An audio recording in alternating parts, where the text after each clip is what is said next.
Assalamualaikum warahmatullahi wabarakatuh. Perkenalkan, nama saya Antoni Hamdani, perguruan tinggi Al-Jamiatul Wasliyah, Prodi Ilmu Administrasi Negara. Di sini saya akan menceritakan tentang Kanun Kota Alam. Kanun Kota Alam adalah undang-undang dasar kerajaan di Aceh Darussalam yang berasal dari sisa-sisa pertempuran yang sangat dahsyat pada tahun 1879. Namun, pemahaman masyarakat terhadap inti naskah ini berbeda-beda dan beberapa terjemahan dari Kanun Kota Alam yang telah ditranslatekan ke huruf Latin.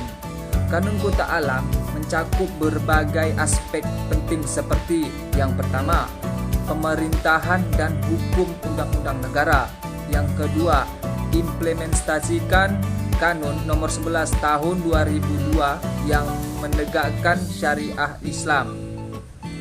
Dan ada juga beberapa permasalahan yang terkait dengan Kanun Kota Alam.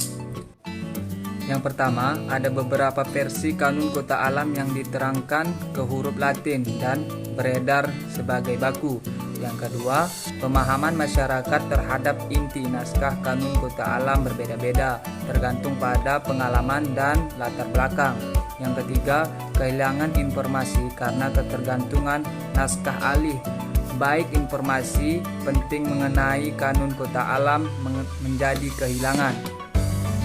Kesimpulannya, Kanun Kota Alam adalah undang-undang kerajaan Aceh Darussalam yang berasal dari Sultan Iskandar Muda pada abad ke-17. Namun, naskah asli Kanun Kota Alam belum ditemukan dan terdapat perbedaan pemahaman naskah Kanun Kota Alam.